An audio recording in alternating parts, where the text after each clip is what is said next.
और समाज क्या कहता है? ये अपराधी है, इसको मार डालो, इसको जेल भेज दो, ये कहता है?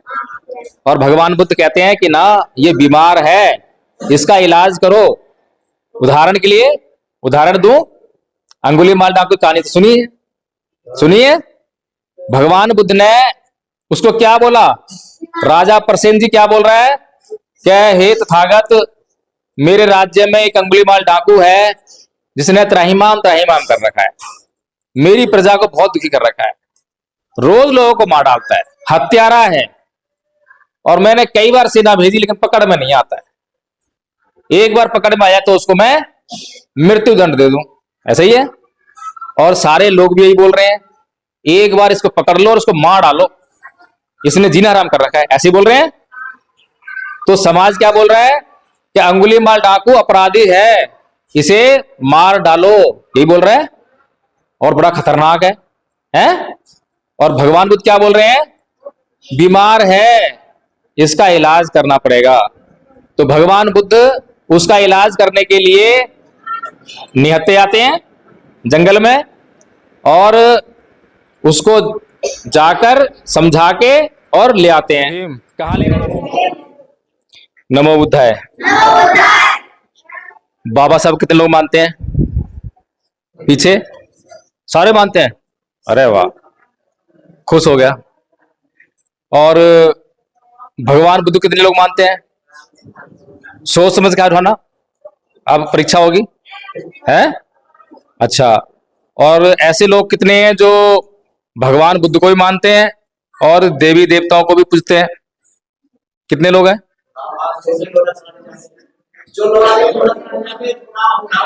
अच्छा, चलो अच्छी बात है, और खुशी हुई। अच्छा, महिलाएं जो करवा चौथ का व्रत रखती हैं, रखती हैं? रखते हो? हैं? रखते हो? तो भाई देखो, ऐसा है, सबसे पहले तो आपके गांव में जो भी आएगा ना, वो खुश हो जाएगा। अगर बाबा साहब का आदमी होगा तो खुश हो जाएगा। क्यों खुश हो जाएगा? कि सामने बाबा साहब की मूर्ति लगी हुई है? देखते कहेगा भाई इस गांव में तो हमारे आदमी रहते हैं, ऐसे कहेगा। फिर वो आदमी अगर बुद्धिस्ट होगा तो कहेगा यार मंदिर बना हुआ है भगवान बुद्ध का, है बुद्ध विहार भी है, तो भगवान बुद्ध की प्रतिमा लगी हुई है। क्योंकि आचार्य जी ने तो आपको कह दिया, आचार्य प्रवीण जी ने भी कह दिया, और आचार्य कृष्णा जी ने कह दिया कि धम्मप्रश्न जोड़ो। क्यों जोड़ो भाई? 10 संगठन आएंगे, सभी बोलेंगे हमसे जुड़ो, ऐसे होगा ना? क्यों जुड़ो?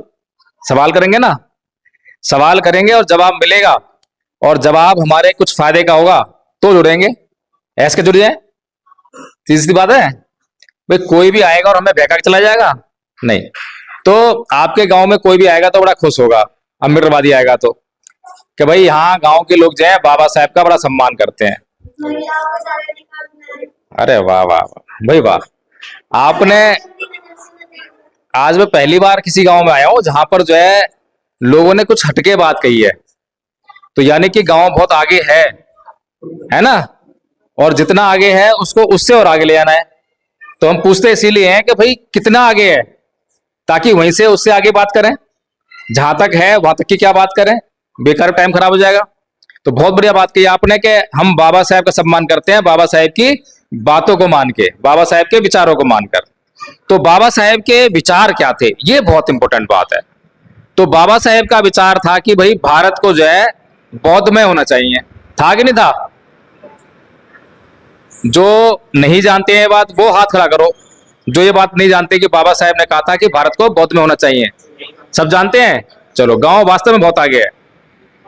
तो अब क्या भारत बौद्ध में हो गया? तो भारत अगर बौद्ध में नहीं हुआ, और बाबा साहब का जब परिनिर्वाण हुआ उसको क्या टाइम हो गया? 56 में उनकी डेथ हुई थी, हैं? 56 से और 2000 तक कितने हो गए? 44 साल हो गए। 44 और 25 69 साल हो गए। 70 साल मान लेते हैं। 70 साल हो गए हमें बाबा साहब की बात को सुने हुए, जब उन्होंने हमसे ये कहा था कि बौद्ध बन जाओ और भारत को बौद्ध कर लो। तो 70 साल क्या कम होते हैं किसी देश को बौद्ध में करने के लिए? बहुत साल होते हैं ना। चलो हम समझते हैं कि पूरा देश बौद्ध में ना हो पाता तो कुछ तो बौद्ध होते, लेकिन जितने बौद्ध बाबा साहब बनाए गए वो भी नहीं रहे। कम हुए ज्यादा हुए बताओ मुझे? कमी हो गए ना। क्यों? देखो, समस्या को जब हम तक समझेंगे नहीं, समस्या को नहीं समझेंगे तो समस्या के कारण पे जाएंगे। भगवान बुद्ध ने 4 अर्थ सत्य बात कही थी क्या? दुख है, दुख का मतलब समस्या है, ठीक है। दुख है, दुख का कारण है, कारण का निवारण है ना, दुख का निवारण है, और उसका एक मार्ग है। 4 बातें कही बाबा भगवान बुद्ध ने। और हमारी सारी समस्याओं को अगर हम दुख दूर करना चाहते हैं तो यही मार्ग है। 4 आर्य सत्य को ही हमें पकड़ना पड़ेगा। तो जब हम बात करते हैं कि भाई भारत जो है बौद्ध में क्यों नहीं हुआ, जब हम ये बात करते हैं तो हमें जो है ये समस्या समझ में आती है कि ये समस्या है। बाबा साहेब ने जब बौद्ध धर्म अपनाया था तो कहते थे कि मैं 5 साल और जीवित रहा तो भारत को बौद्ध में कर दूंगा, लेकिन दुर्भाग्य ऐसा रहा कि बाबा साहेब को वो समय नहीं मिल पाया। अब उन्हें समय नहीं मिल पाया तो जिम्मेदारी किसकी? भारत को बौद्ध में करने की? बाबा साहेब को मानने वाले लोगों की, है ना। ये तो ईमानदारी की बात है। अब बाबा साहेब के मानने वाले लोगों ने क्या करा? क्या वास्तव में भारत को बौद्ध में करने का कुछ काम करा? अभी बच्चों ने आके यहाँ पे, मैं इसलिए बहुत बहुत धन्यवाद करता हूं कि बच्चों को कम से कम वंदना याद है, चाहे कैसे भी याद सही याद है। जब हमने उनसे पूछा कि नमन सुनाओ तो उन्हें ये पता नहीं कि नमन क्या है, लेकिन जब हमने बोला कि नमो तस्से सुनाओ तो उन्होंने नमो तस्से भगवतो अरहतो सम्मा सम्बुद्धस्से सुना दिया। संस्कृत सुना है, कोई बात सुना तो दिया, इतनी बात तो आगे बढ़ गई है।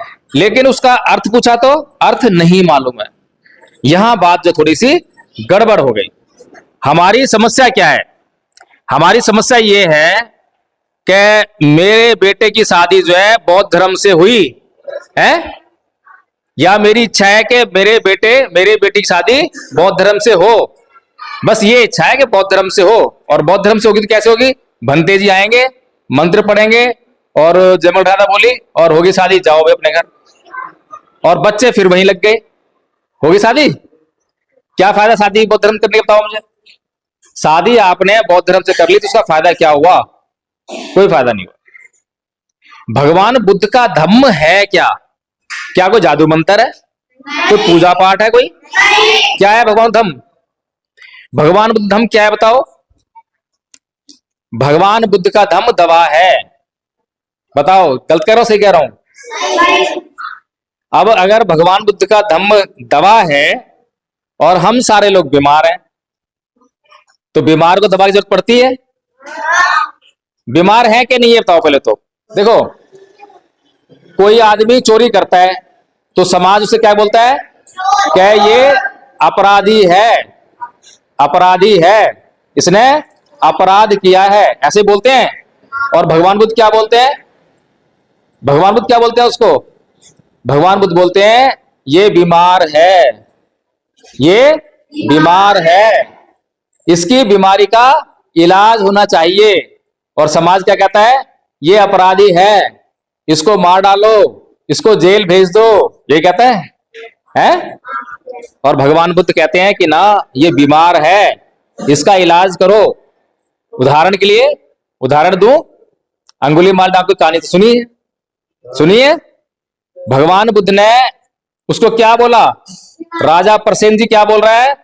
क्या हे तथागत, मेरे राज्य में एक अंगुलीमाल डाकू है जिसने त्राहिमाम कर रखा है, मेरी प्रजा को बहुत दुखी कर रखा है, रोज लोगों को मार डालता है, हत्यारा है, और मैंने कई बार सेना भेजी लेकिन पकड़ में नहीं आता है। एक बार पकड़ में आया तो उसको मैं मृत्यु दंड दे दूं, ऐसा ही है। और सारे लोग भी यही बोल रहे हैं, एक बार इसको पकड़ लो और उसको मार डालो, इसने जीना हराम कर रखा है, ऐसे बोल रहे हैं। तो समाज क्या बोल रहा है कि अंगुलीमाल डाकू अपराधी है, इसे मार डालो, यही बोल रहा है, और बड़ा खतरनाक है? और भगवान बुद्ध क्या बोल रहे हैं? बीमार है, इसका इलाज करना पड़ेगा। तो भगवान बुद्ध उसका इलाज करने के लिए निहत्थे आते हैं जंगल में, और उसको जाकर समझा के और ले आते हैं। कहाँ लेकर आते हैं? जंगल में रहता है तो जंगली है, और जंगल में से बाहर लेके समाज में ले आते हैं तो सभ्य हो गया। और पहले ही दिन उसको जो है भिक्षा लेने के लिए भेजते हैं गांव में, कि जाओ भाई खनन करके लाओ, भिक्षा लेकर आओ। वो जाता है और गांव के लोग उसको पहचान लेते हैं, अरे ये तो अंगुलीमाल है, अरे इसने मेरे चाचा मारा था, अरे इसने मेरे पुत्र मारा था, मारो इसको, मारो इसको। और उन्होंने जो है किसी ने लठ मारे, किसी ने ढेल मारे, किसी ने पत्थर मारे, लहू लुहान होके शाम को जो है भगवान बुद्ध के पास पहुंचा। ये भगवान बुद्ध, मैं तो भिक्षा मांगने गया था लेकिन गांव वालों ने मुझे तो बहुत सताया। भगवान बुद्ध ने क्या कहा? ये अंगुलीमाल सहन कर, सहन कर अंगुलीमाल, सहन कर, कर्मों का फल तो भुगतना ही पड़ता है। उसने सहन किया, और उसने सहन किया तो लोगों को पता लग गया कि ये अंगुलीमाल अब अंगुलीमाल डाकू नहीं रह गया, अब ये अहिंसक हो गया है, इसने हिंसा छोड़ दी है। फिर उन लोगों ने उसको भिक्षा देना शुरू कर दिया, और अंगुलीमाल डाकू अरहत हो गया। अरहत होने के बाद उसने जिस समाज का वो नुकसान कर रहा था, अब तक हानि पहुंचा रहा था, हत्याएं कर रहा था, और अरहत होके जो है उसने उसी समाज का कल्याण करना शुरू कर दिया। अब बताओ, गजब कहानी है कि नहीं है? धर्म अच्छा है ये। भगवान बुद्ध के मार्ग पर चलने वाले कभी नुकसान नहीं पाते हैं। पाते हैं क्या? नहीं। लेकिन जो भगवान बुद्ध की बात को ही ना माने तो नुकसान जरूर मिलेगा। और हम सारे जो हैं, क्या भगवान बुद्ध की बात मान रहे हैं? मान रहे हैं? चलो ठीक है। तो ये बताओ, तुम्हें जब कोई गाली देता है तुम क्या करते हो?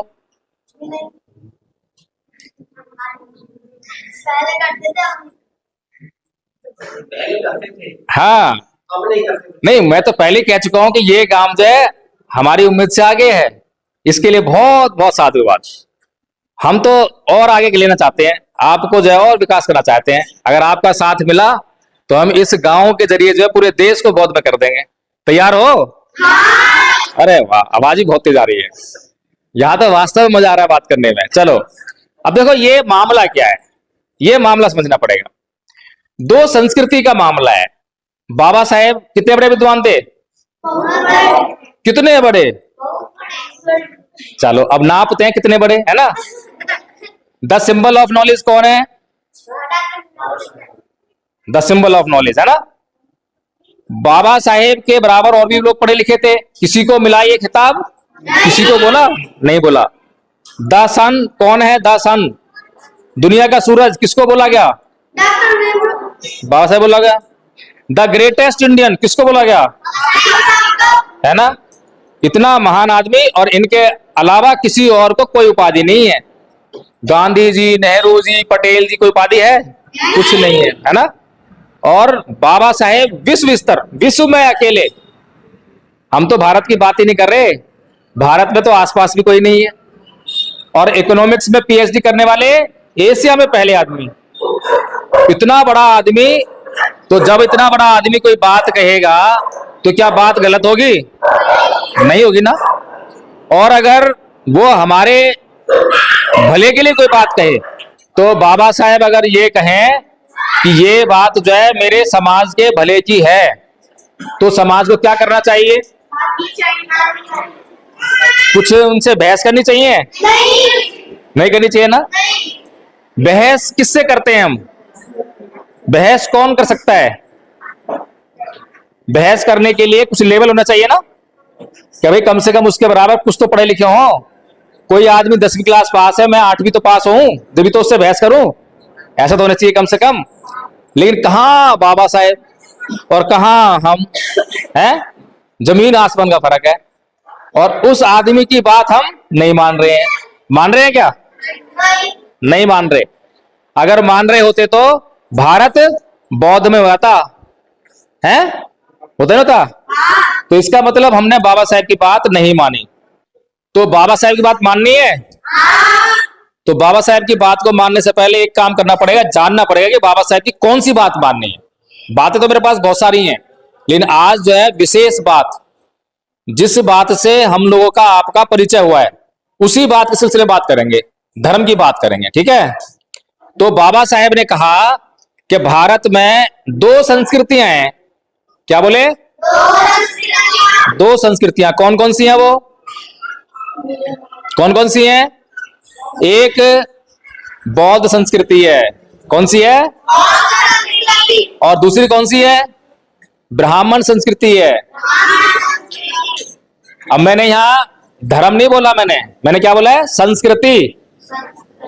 संस्कृति क्या होती है? देखो, सवेरे हम उठते हैं, नींद से उठते हैं ना, और रात को फिर सो जाते हैं। इस बीच में हम बहुत सारे काम करते हैं, और जितने भी काम करते हैं उनमें से ज्यादातर काम कैसे करते हैं? जो पहले से ही हमें सीखे होते हैं। नया तो नहीं सीखते ना।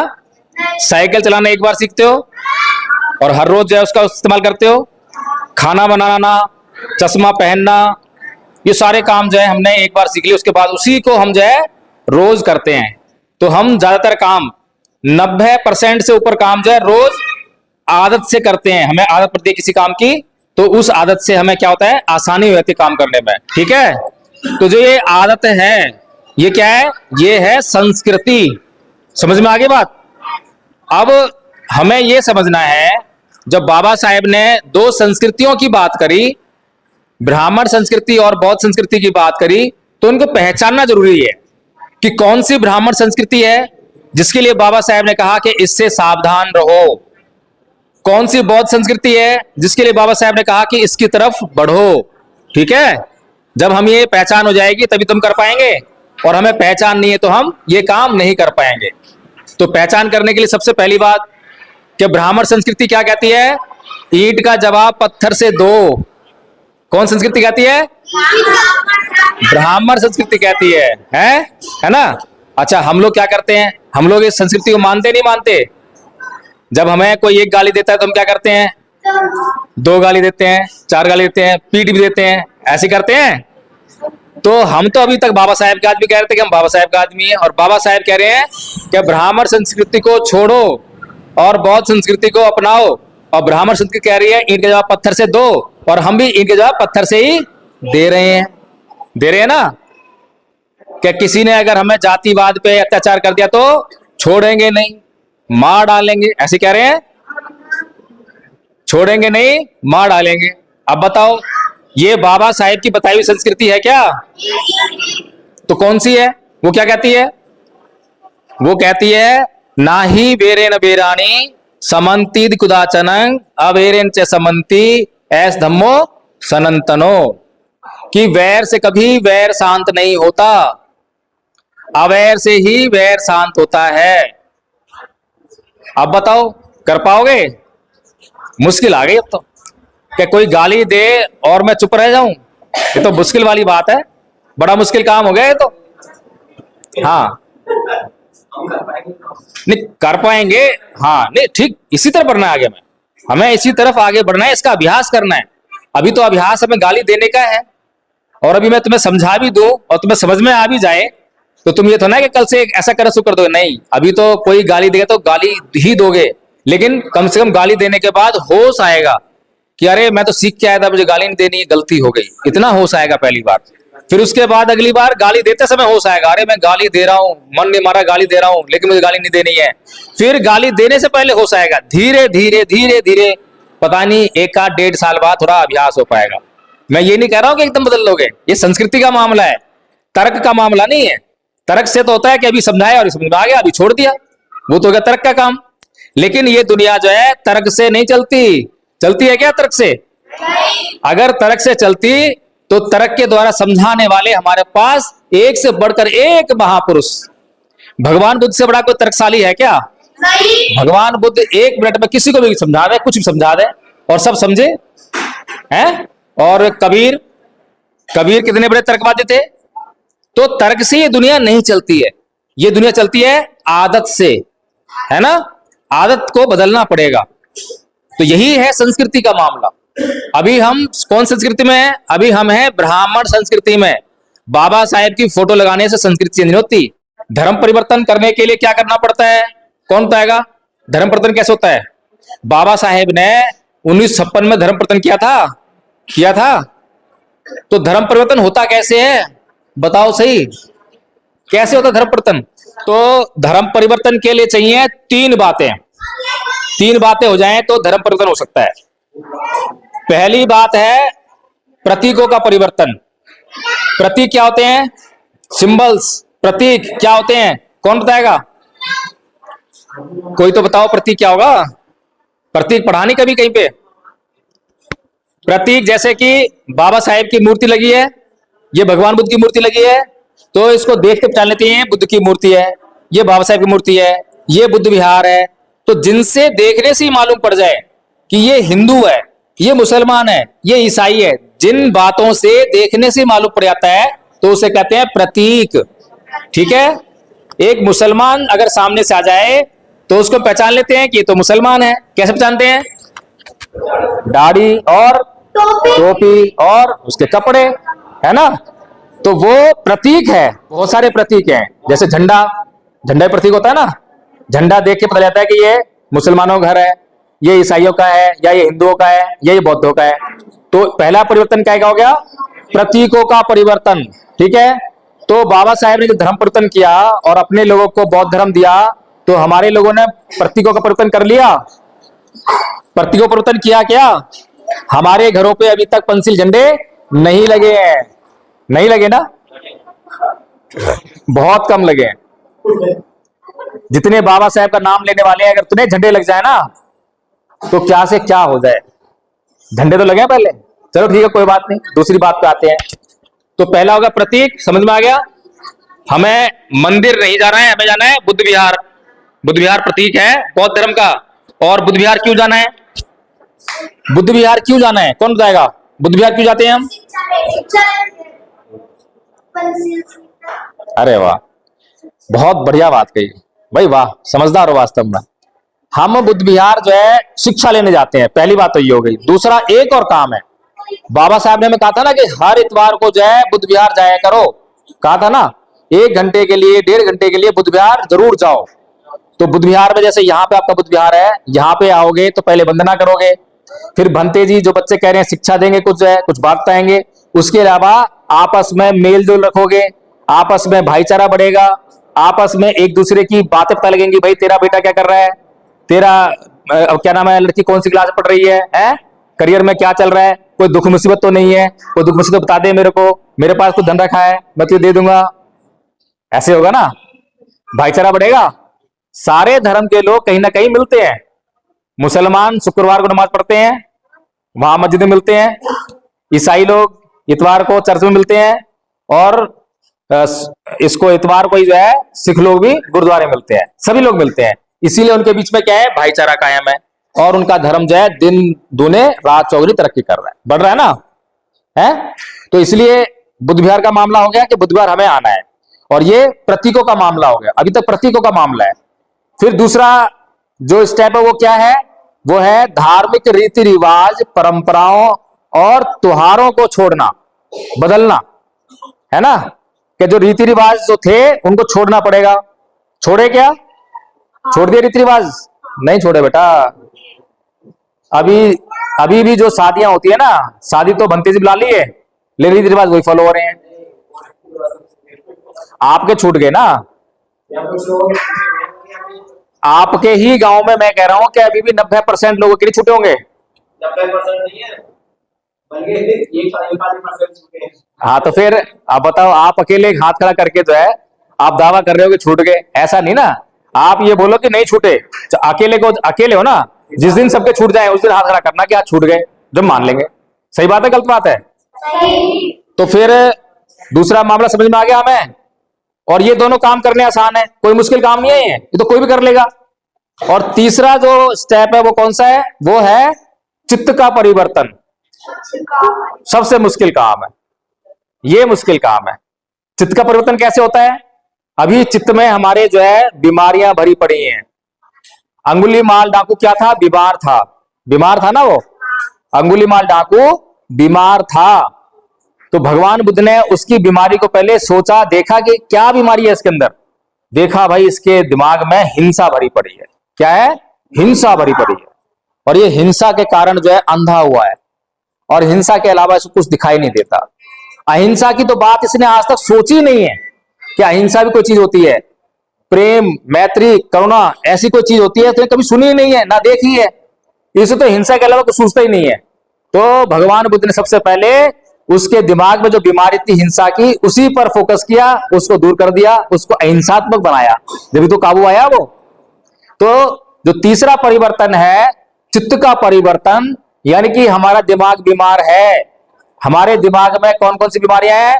काम, क्रोध, मोह, लोभ, द्वेष, तृष्णा, ईर्ष्या, राग, ये सब बीमारियां हैं क्या नहीं है? किसी के दिमाग में कम है, किसी ज्यादा है, पर सब बीमार है। हम में से कोई भी स्वस्थ नहीं है। सही कह रहा हूं गलत कह रहा हूं? सही। हम लोग सब बीमार हैं, लेकिन समस्या यह है कि हमारे को बीमारी का इलाज नहीं पता। नहीं पता ना? नहीं। और बाबा साहब बात हम मानते नहीं है। अभी कह रहे थे बाबा साहब बात मानते हैं, है ना? तो अब आगे असली बात। तो बाबा साहेब की बात जो है खाली ये नहीं थी कि तुम अपने घर पर झंडा लगा लेना, अपने नाम का आगे बौद्ध लिख लेना और तुम बौद्ध हो जाना ना। बाबा साहेब ये नहीं कह रहे थे। बाबा साहेब ने कहा कि भाई संविधान बना दिया मैंने, और संविधान में तुम्हें मैंने अधिकार दे दिए, अधिकार दे दिए, अब तुम्हें कोई तंग नहीं कर सकता। ठीक है?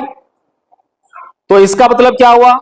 इसका मतलब यह हुआ कि हमें एक SC/ST एक्ट मिल गया, और जैसे ही हमारे ऊपर ठाकुर साहब ने जातिवाद के आधार पर कोई अत्याचार किया, हमें गाली दी, तुरंत हम घर गए, कवाने मुंह तो ऐसे कहिए कि चल वो BSP वाले के पास चल, चल वो भील मारवा चल, चल वो हमारा संगठन है वहां चल। हम वहां गए, चलो थाने FIR लिखवाओ, SC/ST एक्ट लगवाओ, जा पे लग गया, FIR लिख गई, एक्ट लग गया, और ठाकुर साहब जेल में। कहां गए? जेल। अब ठाकुर साहब जो है 2 साल बाद जेल से बाहर आ रहे हैं, तो तुम्हारे लिए क्या लेके आएंगे? वो उपहार लेके आएंगे, है? सीधी सी बात है। हम बाबा साहेब की बात को समझ नहीं पाए, समझ नहीं पाए ना। तो बाबा साहेब कह रहे हैं कि ये जो संविधान है और जो संविधान के द्वारा जो बनने वाले कानून है, वो हमारे लिए दर्द निवारक है, पेन किलर है, इंस्टेंट रिलीफ है। तुरंत अगर कहीं दर्द हो रहा हो तो फिलहाल उससे राहत पाने के लिए हम पेन किलर यूज करते हैं। लेकिन उसको बार बार हमें दर्द हो रहा हो और बार बार हम पेन किलर खा रहे हो, और फिर उसके बाद 6 महीने बाद गए हम डॉक्टर के पास, तो डॉक्टर क्या बोलेगा? भाई ये बीमारी जो है बढ़ गई है, तू पहले आ गया होता तो पहले जांच करके तेरा इलाज कर देता, अब तो लाइलाज हो गई है, लाइलाज होगी बीमारी से। ऐसा ही हमारा समाज पिछले 70 साल से नफरत के बीज बो रहा है, नफरत के बीज। अगर हमारे ऊपर जो है कोई ऐसा अत्याचार हो रहा है जिससे कि वो सामने वाला आदमी जो है हमारे काबू ही नहीं आ रहा है, तो फिलहाल हमें SC/ST एक्ट का प्रयोग करना तो जरूरी है, इसीलिए तो बनाया है, वो जरूरी है, करना चाहिए। लेकिन इसका मतलब ये नहीं है कि ठाकुर साहब सुधर जाएंगे। हमारा मकसद तो ठाकुर साहब को सुधारना होना चाहिए, नहीं तो ठाकुर साहब हमें लगातार नुकसान पहुंचाते रहेंगे, और पहुंचा रहे हैं ना। SC/ST एक्ट के लागू होने के बाद क्या हम सुखी हो गए क्या? बताओ मुझे। और बढ़ गया। जब से संविधान लागू हुआ है तब से हमने सत्ता पाई? नहीं मिली। सत्ता तो हमारे पास होनी चाहिए थी, नहीं मिली। हमने रोजगार पाया? नहीं पाया। उद्योग धंधे पाए? नहीं पाए। सामाजिक जो समानता है, जो सामाजिक अपमान हमारे ऊपर हो रहा है, उससे निजात मिली? नहीं मिली। तो फिर करा क्या है? और हम किस दिशा में बढ़ रहे हैं? अगर पिछले 70 सालों में हमने जो है खाली बौद्ध बनने का काम किया होता और हम बौद्ध बन गए होते, जब हम बौद्ध हो जाते तो हमें कौन चमार कहता, कौन चमट्टा कहता, कौन भंगी कहता, कौन हमें जाति गाली देता? और देता भैया, देता रहे गाली, जो होगा सो गाली सुन लेगा। बताओ मुझे, पिछले 70 साल में अगर काम होता तो ठाकुर साहब सुधर गए होते और परमानेंट इलाज हो गया होता।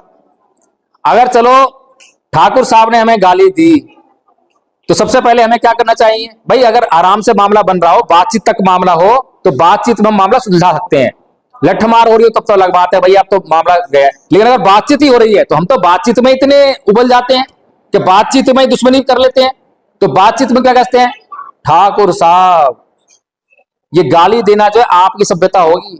बड़े प्यार से कहो, देखो भगवान बुद्ध को आज्ञ के भारद्वाज गाली देता है, उन्हें सिरमुंडा कहता है, बसल कहता है, नीच कहता है, कैसे गाली देता है? और भगवान बुद्ध जो है उसे कोई जवाब नहीं देते। फिर थोड़ी देर बाद जवाब देते हैं कि हे यज्ञ भारद्वाज, क्या तुझे मालूम है कि वसल कौन होता है, नीच कौन होता है? तो भगवान बुद्ध उसे बताते हैं कि नीच कौन होता है।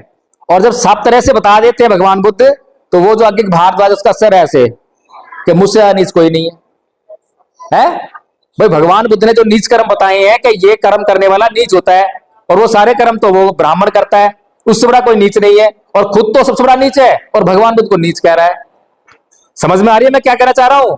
ऐसे ही ठाकुर साहब को जब आप याद दिलाओगे कि जो ये गाली देना जो है नीचता का कार्य है, इससे ना केवल आप कलंकित हो रहे हो, आपका परिवार कलंकित हो रहा है। आपके आने वाली पीढ़ियों को पता लगेगा कि मेरे दादा गाली देते थे, उनको भी सर से सर झुकाना पड़ेगा। फिर जिस धर्म को आप मानते हो, जिस धर्म का आप गौरव बखान करते हो, वो धर्म भी कलंकित हो रहा है कि कौन सा धर्म का मानने वाला है। अच्छा हिंदू है, हिंदू लोग गाली देते हैं, यही सिखाता है धर्म जो है, सर्व तरफ जो है कलंक फैल रहा है। तो ठाकुर साहब को हमने ये बात बताई ही नहीं कि ठाकुर साहब आपके गाली देने से तो आपका सब कुछ कलंकित हो रहा है, बचा लो उसको। अगर हमने ये वाला काम करा होता तो फिर क्या होता? तो कोई तो 10 ठाकुर है तो एक तो सुधरता, एक तो समझ में आती कि सारे ही बिल्कुल पागल हैं, कोई समझ में नहीं आती। पागल तो नहीं कोई भी, बुद्धि तो है। लेकिन समस्या क्या है कि हमने जो ये आराम वाला व्यवहार जो है कभी करा ही नहीं, कभी सीखा ही नहीं। हमने खाली दिमाग में हिंसा और हिंसा ही बिठा रखी है। आज जब मैं ये बात आप लोगों से कर रहा हूं, जब मैं लोगों से बात करता हूं कि हिंसा से हमें काम लेना चाहिए, तो लोग मुझे पागल कहते हैं। तो पागल है क्या? ऐसा कभी हो सकता है क्या? मैं तो पागल हुई। मेरे साथ बाबा साहब भी पागल थे, मेरे साथ में गौतम बुद्ध भी पागल थे, गुरु नानक, रैदास और जितने भी महापुरुष हैं सारे पागल थे। बताओ मुझे, किसने आपके हाथ में पत्थर पकड़ाए थे मारने के लिए? भगवान बुद्ध ने पत्थर पकड़ाए मारने के लिए, बाबा साहब ने पकड़ाए, क्या नाम है, रैदास ने पकड़ाए, कबीर ने पकड़ाए, गुरु नानक ने पकड़ाए। इतने संत महात्मा हैं, एक ने भी आपको किसी से बदला लेने की नहीं कही। क्या कहा? क्षमा कर दो। लिखा हुआ है यहाँ पे, देखो क्या लिखा हुआ है, क्षमा करना सीखिए, सहनशील बनिए, धैर्य रखिए, सब कुछ बदलने वाला है। तो बाबा साहेब का बहुत महत्वपूर्ण योगदान है, लेकिन बाबा साहेब की बात को मानने का काम हम नहीं करते हैं। समाज सुधारक वो बात कहेगा जो बात आपके लिए जरूरी है। उदाहरण देता हूं, एक शराब पीने वाला व्यक्ति जिसको शराब पीना पसंद है, शराब की लत लगी हुई है, तो समाज सुधारक उससे क्या कहेगा कि भाई ये शराब छोड़ दे, शराब तुझे मार डालेगी, तेरी लीवर को डैमेज कर देगी, किडनी खराब कर देगी, ऐसे कहेगा समाज सुधारक जो है। और वो शराबी उसको पसंद करेगा, अरे हटे क्या समझा रहा है, ऐसे कहेगा, उसकी बात नहीं सुनेगा। लेकिन समाज सुधारक जो क्या करेगा, उसको बार बार वही बात समझाएगा, शराब छोड़ दे, शराब छोड़ दे। और अगर कोई नेता आ जाए तो क्या कहेगा वो शराबी से, एक साथ में लेकर आएगा, ले और वोट दे, है तू चाहे मर जी, उससे क्या मतलब है, मुझे वोट दे। ये नेता करते हैं। तो जो हमारे बीच में हमारे ही नेता, हमारे समाज के कम नहीं है नेता, हमारे समाज के नेता अगर समझदार होते तो हमें सही दिशा में ले जाने का काम करते, और उसका नुकसान उन्हें भी उठाना पड़ रहा है। अब जो हमारे बीच में बौद्ध भिक्षु आते हैं, वो क्या काम करते हैं? वो काम करते हैं पुरोहितपन का। पुरोहितपन क्या होता है? पुरोहितपन वो होता है जो कर्मकांड वाला जो है, यही होता है क्या? किसी का नामकरण संस्कार करना है, किसी का मृत्यु संस्कार करना है, किसी की शादी करवानी है, किसी का गृह प्रवेश करवाना है, यही काम होता है। और इसमें भी चैंटिंग होती है, लंबे लंबे मंत्र बोल दिए पाली में, तो समझ में नहीं आया, और देशना भी दी तो समझ में नहीं आई, क्या बोल के ये चले गए हैं। अगर उसी समय में जब हम गृह संस्कार करवा रहे हैं, गृह प्रवेश का या शादी हो रही है, 1 घंटे की एक अच्छी देशना हो जाए, क्योंकि जितने भी हमारे जीवन में संस्कार होते हैं, हमारा जन्मदिन मनते हैं ना, तो जन्मदिन जब मनाते हैं बच्चे का, तो हम सबको बुलाते हैं, मुसलमान को भी बुलाएंगे, ईसाई को बुलाएंगे, जितने भी हमारे लिंक है। तो उस समय एक बढ़िया मौका होता है, उसमें एक अच्छी ऐसी बातें हो जाएं समाज में कि भाई धर्म क्या है। तो भगवान बुद्ध धर्म के बारे में क्या बोलते हैं? सब पापस्य करणं कुशलस्य उपसंपदा सचित्त पर्योदपन्नं एतं बुद्धानुशासनं, कि सभी पाप कर्मों का नहीं करना, सभी पुण्य कर्मों का करना, और अच्छे और बुरे कर्मों के बीच के भेद को जानने के लिए अच्छे और सच्चे चित्त का निर्माण करना, यही बुद्धों का अनुशासन है। जब हम ये वाली बातें लोगों को बताएंगे, चाहे हमारे सामने मुसलमान बैठा है, ईसाई बैठा है, कोई भी बैठा है मना कर देगा क्या? कोई कह देगा कि भगवान गलत कह रहे हैं? भगवान बुद्ध की एक एक बात ऐसी है जिससे दुनिया का कोई भी आदमी इनकार नहीं कर सकता। और भगवान बुद्ध का धर्म ही एक ऐसा धर्म है जो दुनिया के हर एक आदमी पर समान रूप से लागू होता है। कैसे लागू होता है? जैसे सभी लोग खाना खाते हैं तो भूख मिटती है, सभी लोग पानी पीते हैं तो प्यास मिटती है, ऐसे ही भगवान बुद्ध का धर्म है। इतना गौरवशाली धर्म है, इतना गुणकारी धर्म है, दवा है हमारी बीमारियों की, लेकिन हमें पता ही नहीं है। पता हो तो इस्तेमाल करें, पता हो तो इस्तेमाल करें, और इस्तेमाल करें तो बीमारी से मुक्त हो जाएं। सीधी सी बात है। अब बाबा साहेब ने एक बात कही थी, हमारे नेता लोग जो हैं उस बात को समाज में आकर उबाल लाने के लिए, समाज को आकर्षित करने के लिए कहते हैं, क्या कहते हैं कि बाबा साहेब ने कहा था कि जुल्म करने वाले से बड़ा गुनहगार जुल्म को सहने वाला है? ऐसे कहा था, पता है? अच्छा, चलो बहुत बढ़िया। अब बाबा साहब तो ये वाली बात कह रहे हैं, और भगवान बुद्ध क्या कह रहे हैं कि वैर से कभी वैर शांत नहीं होता। दोनों बातें बड़ी अजीब है, दोनों बातें अजीब है। अब बताओ कौन सही कह रहा है, कौन गलत कह रहा है? बाबा साहब सही कह रहे हैं या भगवान बुद्ध सही कह रहे हैं? हाथ खड़ा करो जिसको इसका उत्तर मालूम है। फंस गए? हाँ, समझाओ।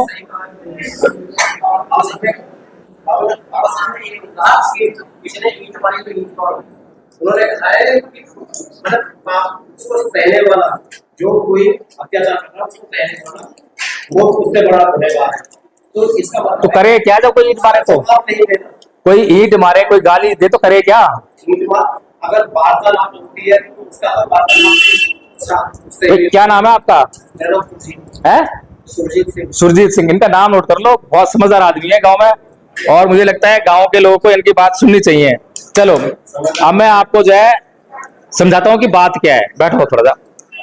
देखो, जुल्म को सहने का मतलब क्या होता है? बाबा साहेब के ऊपर बचपन से ही जुल्म हो रहे थे। बचपन में अध्यापक ने उनको क्लास के भीतर पढ़ने नहीं दिया, बैठ कर जो है चपरासी ने पानी नहीं पिलाया, गाड़ी वाले ने गाड़ी में उठाया, नाई ने बाल नहीं काटे, चपरासी ने फाइल दूर से फेंक के दी। सभी लोग अत्याचार कर रहे हैं। बड़ौदा शहर में कहीं पर रहने की जगह नहीं मिली, अत्याचार हो रहे हैं।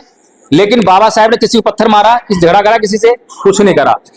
क्यों? क्योंकि बाबा साहब कह रहे हैं कि मेरे ऊपर अत्याचार करने वाला वो अध्यापक, वो नाई, वो चपरासी नहीं है। मेरे ऊपर अत्याचार जो है पूरी की पूरी एक व्यवस्था कर रही थी। वो व्यवस्था धार्मिक व्यवस्था है। इस व्यवस्था को चेंज करना पड़ेगा। मैं एक नाई को मारकर, एक नाई को जेल में भेजकर सभी को नहीं सुधार सकता। एक को मारूंगा, 1000 खड़े हुए हैं, लाख खड़े हुए हैं, तो लाखों को बदलना है। लाखों को बदलने के लिए व्यवस्था बदलनी पड़ेगी। और व्यवस्था कैसे बदली?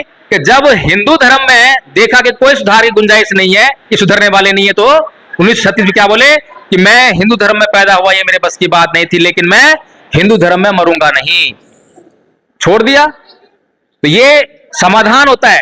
और जब तक हम समाधान नहीं करेंगे किसी चीज का तो समस्या बनी रहेगी। लेकिन आज हमारे नेता क्या करते हैं?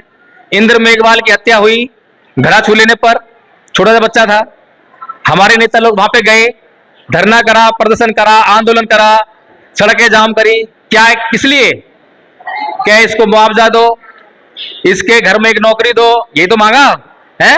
अब बताओ मुझे, क्या जो अगर नौकरी उसको मिल जाए, परिवार को मुआवजा उस परिवार को मिल जाए, तो उसके हक में न्याय हो जाएगा? और अगर न्याय होगा भी तो न्याय तो उस परिवार हक में होगा ना। लेकिन जुल्म किसके ऊपर हुआ? जुल्म तो समाज के ऊपर हुआ था ना। क्या मेरी वीडियो देखते हो क्या?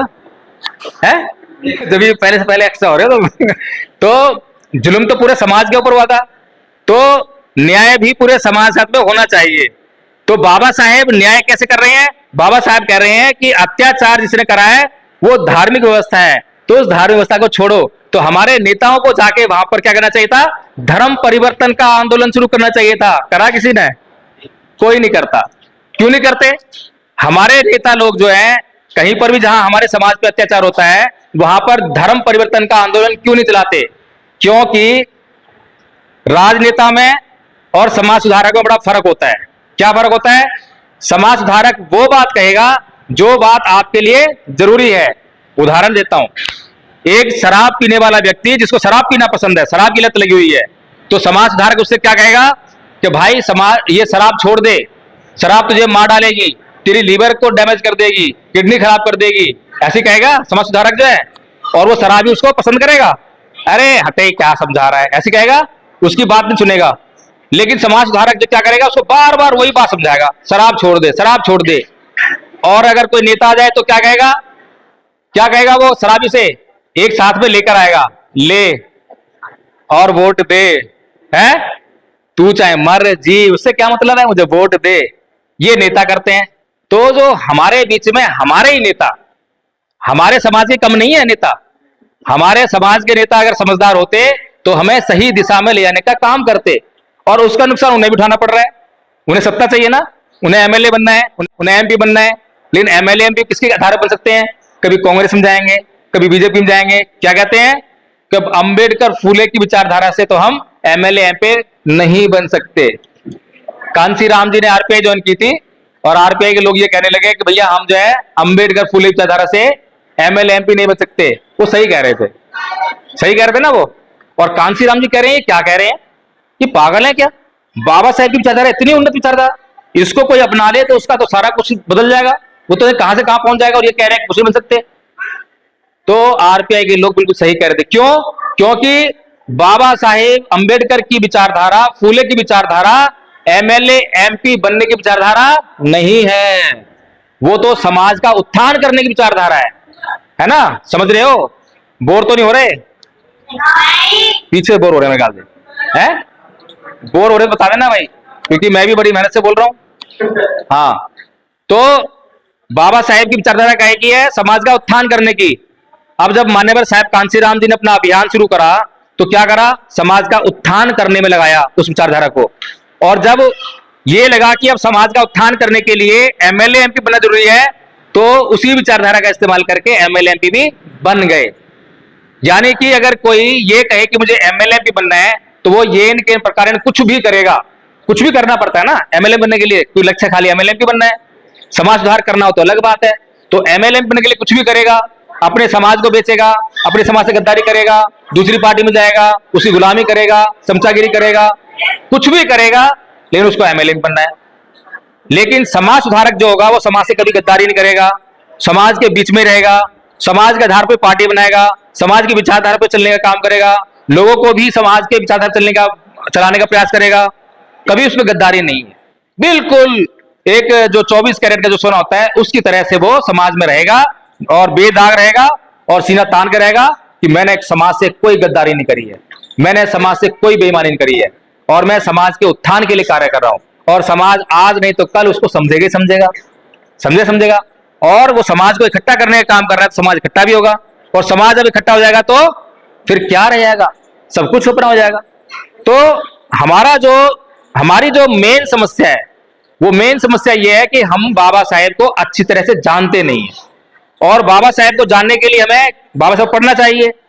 अब बाबा साहेब को जिन लोगों ने पढ़ा, क्या उन लोगों ने समझा? नहीं समझा। पढ़ते तो बहुत सारे लोग हैं, हम पढ़ते तो बहुत कुछ हैं, लेकिन हम जो है सारी बातें पढ़कर समझते नहीं है। उदाहरण देता हूं मैं आपको, जो है एक शब्द है आंदोलित करो, पढ़ा है कभी? हिंदी में आपने पढ़ा होगा, शिक्षित बनो, संगठित रहो, संघर्ष करो।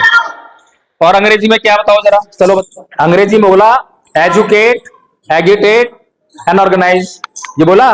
क्या जो अंग्रेजी में बोला है उसका अर्थ हिंदी में भी वो ठीक है? नहीं, ठीक नहीं है।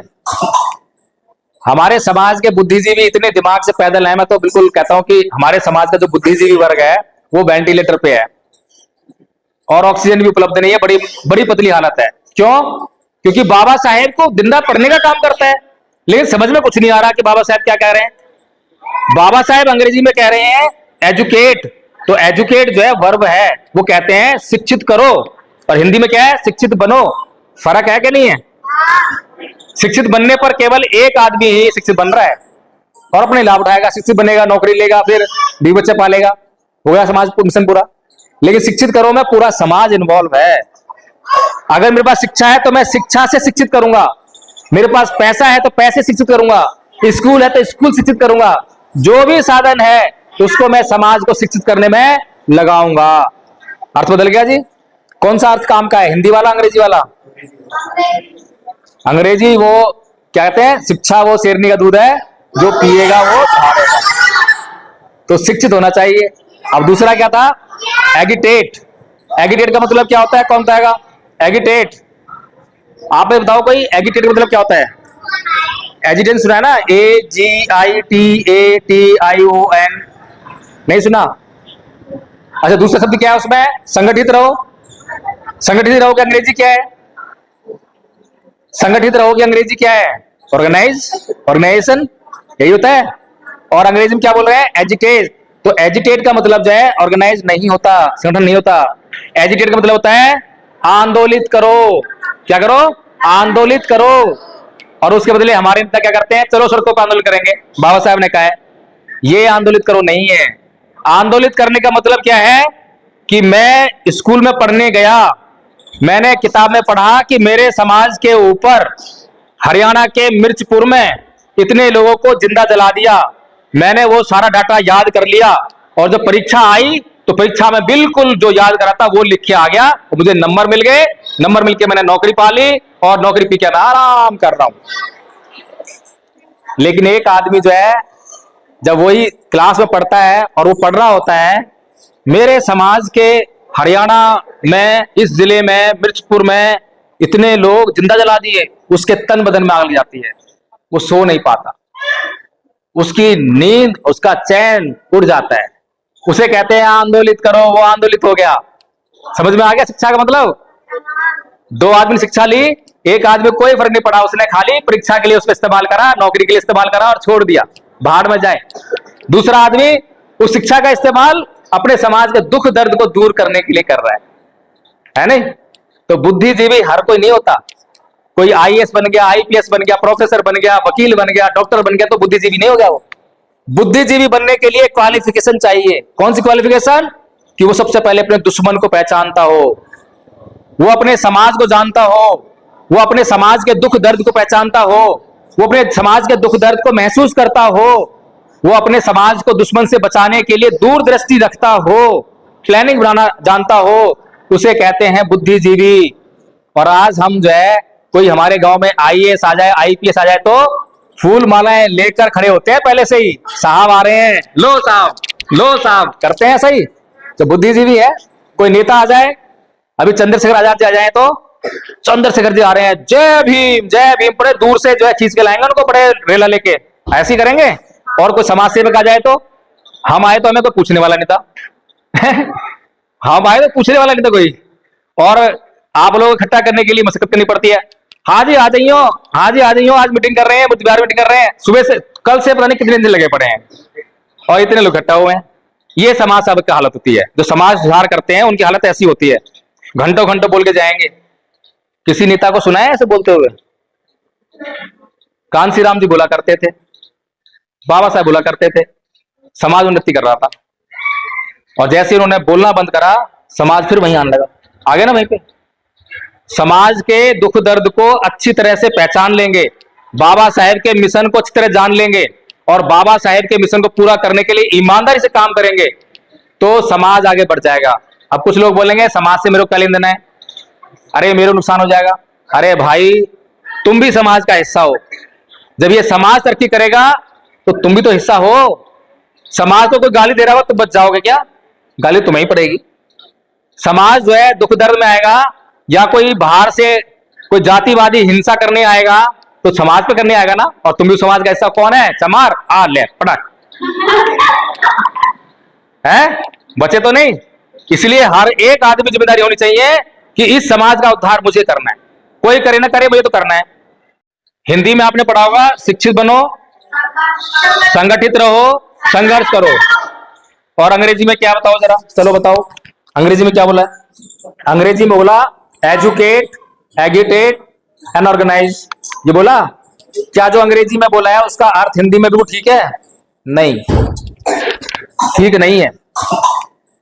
हमारे समाज के बुद्धिजीवी इतने दिमाग से पैदल हैं, मैं तो बिल्कुल कहता हूं कि हमारे समाज का जो बुद्धिजीवी वर्ग है वो वेंटिलेटर पे है और ऑक्सीजन भी उपलब्ध नहीं है, बड़ी बड़ी पतली हालत है। क्यों?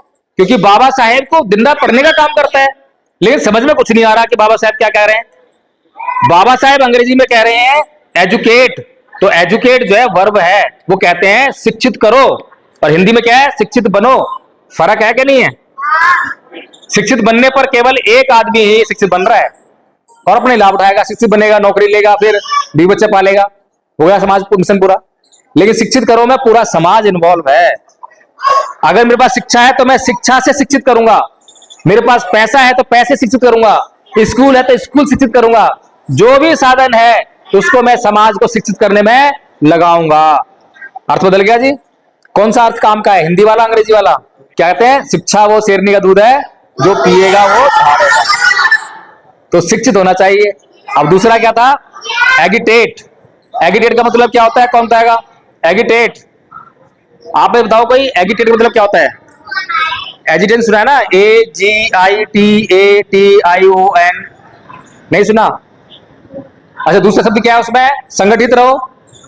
संगठित रहो की अंग्रेजी क्या है? संगठित रहो की अंग्रेजी क्या है? ऑर्गेनाइज, ऑर्गेनाइजेशन, यही होता है। और अंग्रेजी में क्या बोल रहे हैं? एजिटेट। तो एजिटेट का मतलब जो है ऑर्गेनाइज नहीं होता, संगठन नहीं होता। एजिटेट का मतलब होता है आंदोलित करो। क्या करो? आंदोलित करो। और उसके बदले हमारे नेता क्या करते हैं? चलो सड़कों पर आंदोलन करेंगे, बाबा साहब ने कहा है। ये आंदोलित करो नहीं है।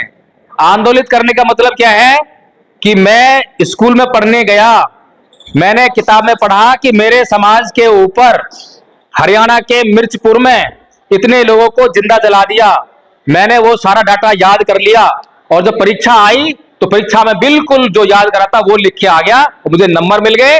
नंबर मिलके मैंने नौकरी पा ली, और नौकरी पी के मैं आराम कर रहा हूं। लेकिन एक आदमी जो है, जब वही क्लास में पढ़ता है और वो पढ़ रहा होता है, मेरे समाज के हरियाणा में, इस जिले में, मिर्चपुर में इतने लोग जिंदा जला दिए, उसके तन बदन में आग लग जाती है, वो सो नहीं पाता, उसकी नींद, उसका चैन उड़ जाता है। उसे कहते हैं आंदोलित करो, वो आंदोलित हो गया। समझ में आ गया शिक्षा का मतलब? दो आदमी ने शिक्षा ली, एक आदमी कोई फर्क नहीं पड़ा, उसने खाली परीक्षा के लिए उसको इस्तेमाल करा, नौकरी के लिए इस्तेमाल करा और छोड़ दिया, भाड़ में जाए। दूसरा आदमी उस शिक्षा का इस्तेमाल अपने समाज के दुख दर्द को दूर करने के लिए कर रहा है नहीं? तो बुद्धिजीवी हर कोई नहीं होता।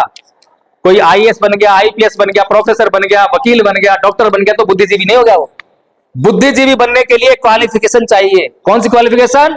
कि वो सबसे पहले अपने दुश्मन को पहचानता हो, वो अपने समाज को जानता हो, वो अपने समाज के दुख दर्द को पहचानता हो, वो अपने समाज के दुख दर्द को महसूस करता हो, वो अपने समाज को दुश्मन से बचाने के लिए दूरदृष्टि रखता हो, प्लानिंग बनाना जानता हो, उसे कहते हैं बुद्धिजीवी। और आज हम जो है, कोई हमारे गांव में IAS आ जाए, IPS आ जाए तो फूल मालाएं लेकर खड़े होते हैं पहले से ही, साहब आ रहे हैं, लो साहब, लो साहब, करते हैं सही। तो बुद्धिजीवी है। कोई नेता आ जाए, अभी चंद्रशेखर आजाद जी आ जाए तो चंद्रशेखर जी आ रहे हैं, जय भीम पड़े दूर से जो है खींच के लाएंगे उनको, बड़े रेला लेके, ऐसे ही करेंगे। और कोई समाज सेवक आ जाए तो, हम आए तो हमें कोई पूछने वाला नहीं था हम आए तो पूछने वाला नहीं था कोई, और आप लोग इकट्ठा करने के लिए मशक्कत करनी पड़ती है। हाँ जी आ जाइयो, हाँ जी आ जाइयो, आज मीटिंग कर रहे हैं, बुधवार मीटिंग कर रहे हैं, सुबह से, कल से पता नहीं कितने दिन लगे पड़े हैं, और इतने लोग इकट्ठा हुए हैं।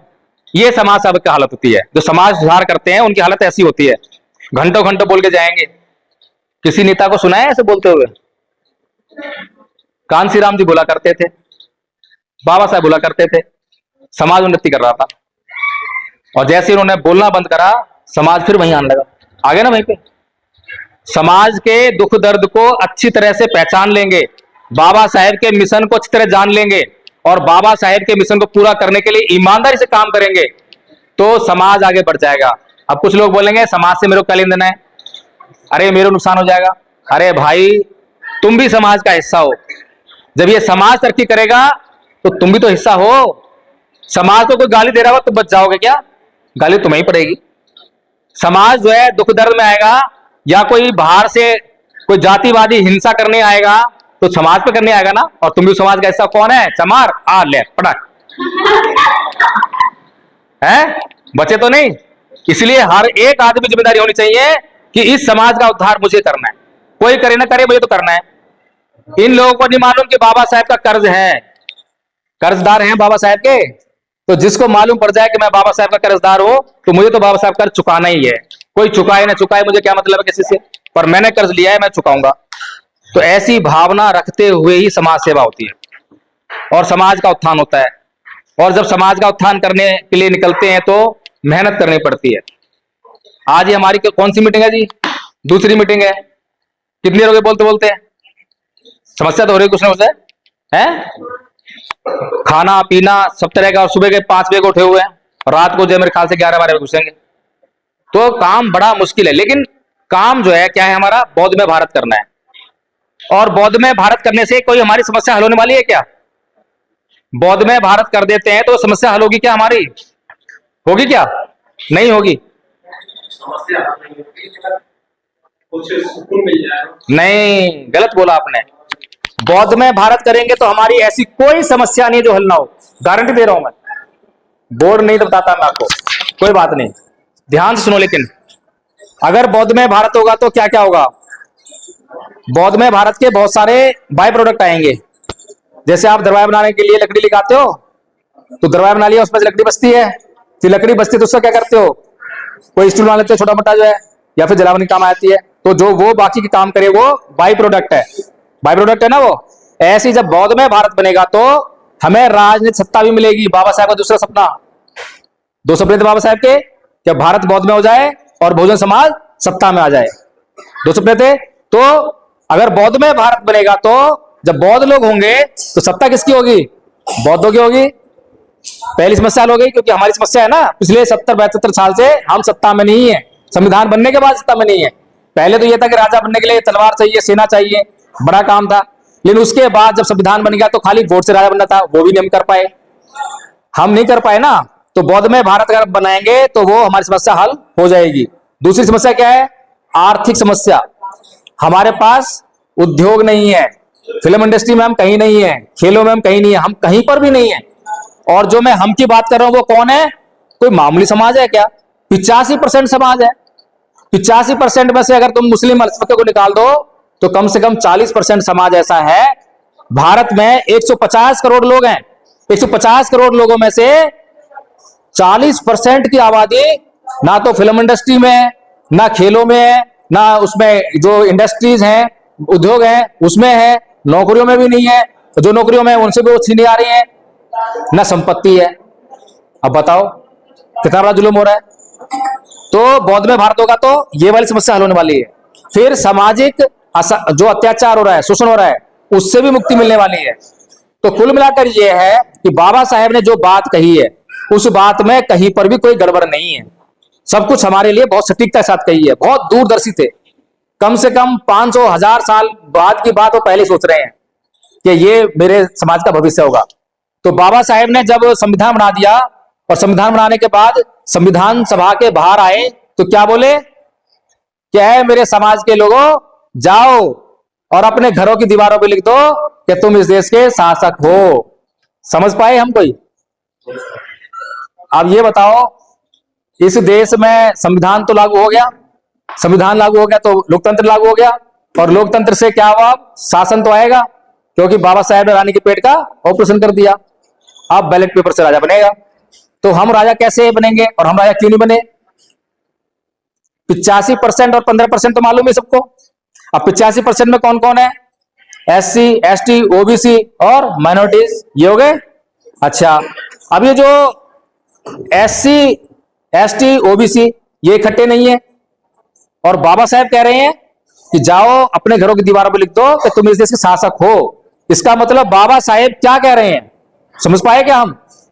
बाबा साहेब इतिहास में झांक कर देख रहे हैं कि ये जो SC, ST, OBC और ये माइनॉरिटीज भी, ये मुसलमान कहां से आए, सिख कहां से आए, ईसाई कहां से आए?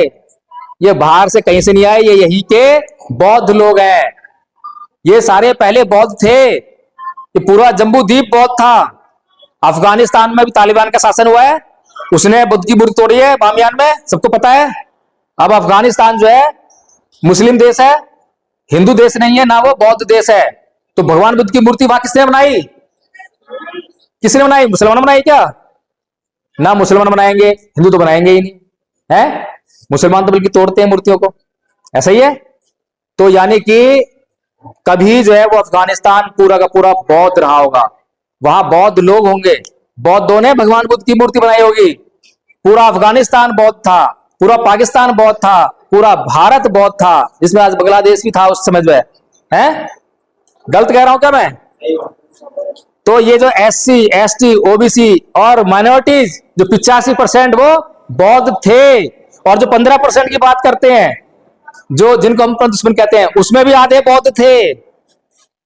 अगर हमने इस देश को बौद्ध में कर लिया तो वो 85 जो 15% है ना, उसमें से भी आधे हमारे साथ आ जाएंगे। वो हमारे साथ क्यों नहीं आ रहे हैं? क्योंकि हमारे साथ में जाति चिपकी हुई है, और जाति में घृणा होती है, द्वेष होता है। जाति से कोई आता है क्या? जाति में जो है एक जाति के लोग नहीं आते। अब अरे भाई साहब, बहुत बढ़िया, बहुत बढ़िया काम करा मैं तो।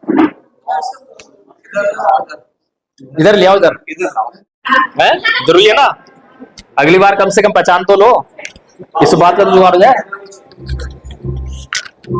तो हम हैं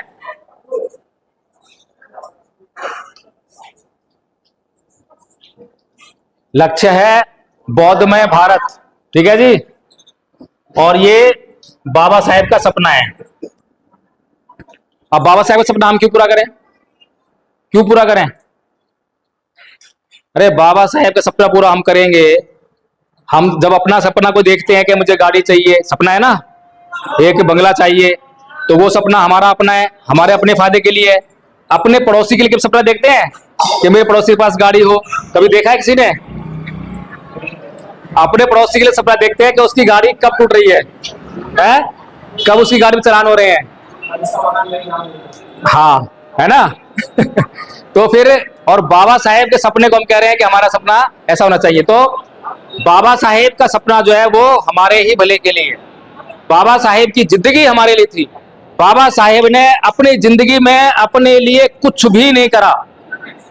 4 बच्चे, 1 बीवी उन्होंने कुर्बान कर दी, अपनी पूरी जिंदगी का सुख चैन आराम सब कुर्बान कर दिया ना जी। तो बाबा साहेब ने जो अपना ये सारा सुख चैन सब कुछ जो बर्बाद किया, जो कुर्बान किया, बलिदान किया, वो किसके लिए करा? किसके लिए करा? गुड, ठीक है जी। समाज के उत्थान करने के लिए बाबा साहेब ने सब कुछ करा। बाबा साहेब पागल नहीं थे। बाबा साहेब इस दुनिया के सबसे बड़े समझदार व्यक्ति थे, विद्वान व्यक्ति थे। और एक एक बात जो बाबा साहेब ने कही, हमें कोई अधिकार नहीं बनता कि उस पर क्वेश्चन मार्क लगाएं। जैसा कहा वैसा ही हमें मान लेना चाहिए। बाबा साहेब ने कहा हिंदू सुनना है, छोड़ दो बस। बाबा साहेब ने कहा बौद्ध बनना है, बौद्ध बन जाओ बस, कुछ नहीं सुनना। उस आदमी ने हमारे लिए अपने 20 बच्चे कुर्बान कर दिए हैं, उसने हमारे लिए अपनी जिंदगी कुर्बान कर दी है। तुम्हें कोई अधिकार नहीं बनता कि तुम जो है उसकी बात पे प्रशंसा नहीं लगाओ। तुम्हें वो अधिकार दे रहा है कि तुम अपने 20 बच्चे मत मारना, तुम अपनी जिंदगी में अपना ऐशो आराम मत छोड़ना। तुम्हें इतना अधिकार दे रहा है, कम है क्या? कम है क्या? है? तो फिर सामाजिक उत्थान करना अगर उस महान आदमी का उद्देश्य था, और वो तुमसे ये नहीं कह रहा है कि तुम अपने 20 बच्चों को मारो, अपनी जिंदगी ऐशो आराम छोड़ो, लेकिन वो ये कह रहा है कि तुम कम से कम हफ्ते में, रोज का, महीने में 1 घंटा तो आ जाओ। मुश्किल काम कह रहा है क्या? है? अगर तुम्हें अपने 20 बच्चे कुर्बान करने पड़ जाएं और तुमसे तुम्हारा सारा सुख चैन छीन लिया जाए, वो आसान काम है या आसान काम है 1 घंटे वाला? बताओ। 1 घंटे वाला। 1 घंटे का काम कर लेना चाहिए हमें। अगर हम 1 घंटे रोज काम कर लेते हैं, रोज नहीं कर पाते, हफ्ते में एक काम कर लेते हैं, एक दिन जो है, और अगर हफ्ते में नहीं कर पाते, 1 महीने में भी कर लेते हैं, तो भी मैं कह रहा हूं कि हमारी सारी समस्याएं दूर होने वाली है। दूर कैसे होंगी? देखिए, अभी मैंने बताया कि ये जो है सारे क्या थे? पहले बौद्ध थे। और बाबा साहेब ने क्या कहा?